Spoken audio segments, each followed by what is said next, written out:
नमस्कार, मैं सुनीति गिरी और आप देख रहे हैं 2PM न्यूज। भारतीय संसद में कल जैसा कि देखने को मिला, राहुल गांधी ने जब दहाड़ना शुरू किया तो सरकार के सभी मंत्री, यहां तक कि प्रधानमंत्री नरेंद्र मोदी, गृह मंत्री अमित शाह, रक्षा मंत्री राजनाथ सिंह, कृषि कल्याण मंत्री शिवराज सिंह के साथ अन्य मंत्रियों की उठक बैठक शुरू हो गई थी। सभी ने अपने अपने तौर तरीके से राहुल गांधी को रोकने की कोशिश की, लेकिन राहुल थे जो कि रुकने का नाम ही नहीं ले रहे थे। उन्होंने एक एक कर देश के सभी जो ज्वलंत मुद्दे थे, जैसे कि अग्निवीर, किसान, एमएसपी, नीट, नेट, परीक्षा में अनियमितता, परीक्षा पत्रों का लीक होना, बेरोजगारी, पूंजीपतियों की तरफ सरकार का झुकाव, देश में हो रहे निजीकरण, शिक्षा का निजीकरण, बेरोजगारी, मणिपुर जैसे सभी ज्वलंत मुद्दों पर सरकार को घेरा। लेकिन अब जो बारी थी वो प्रधानमंत्री की बारी थी, जिसका जवाब सरकार को देना था।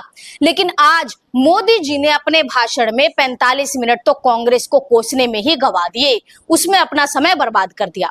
प्रतिपक्ष द्वारा उठाए गए जो भी प्रश्न थे उसका जवाब नहीं दिया, किसी भी प्रश्न का जवाब नहीं दिया। क्या देश की जो जनता है आपको सिर्फ कांग्रेस को कोसने के लिए चुनकर भेजती है? यहाँ तक कि राहुल गांधी के भाषण के कुछ अंश को स्पंज कर दिया गया। आखिर क्यों? क्या राहुल से मोदी जी डर रहे हैं या राहुल से मोदी जी को डर लगता है? क्या सदन के पटल पर आने वाले भविष्य में मोदी जी की बदनामी होगी? क्या इसीलिए राहुल के भाषण के कुछ अंश को जो है वो हटा दिया गया, डिलीट कर दिया गया? लेकिन दोस्तों, यही जीत जो है वो राहुल गांधी की जीत है। अपने 2 घंटे के भाषण में मोदी जी मणिपुर, अग्निवीर, कृषि संबंधित जैसे कि एमएसपी, विद्यार्थियों के विषय में कोई बात नहीं की। राहुल गांधी को बच्चा बुद्धि बोला, और राहुल गांधी बच्चा बुद्धि है। क्या देश की जनता ने अपने मोदी जी को इस निरर्थक बातों के लिए सदन में भेजा है? हिंदुत्व उनके लिए डिविडेंड है। मोदी जी ने अपने 45 मिनट को कांग्रेस को कोसने में ही व्यतीत कर दिया।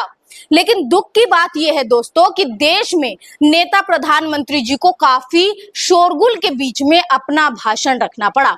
नेता सदन को बोलने नहीं दिया गया। अब रह गई विकास की बात, तो दोस्तों आप सभी जानते हैं कि हाथरस में एक सत्संग समागम में दुर्घटना घट गई, जिसमें लगभग 100 व्यक्तियों की जानें चली गई। मृतकों में जो सबसे अधिक जो संख्या है वो महिलाएं और बच्चों की है। लेकिन देश का दुर्भाग्य देखिए दोस्तों कि इतनी बड़ी दुर्घटना हो गई, लेकिन हाथरस के डिस्ट्रिक्ट हेडक्वार्टर में एक अस्पताल था और उस अस्पताल में मात्र एक ही डॉक्टर मौजूद था।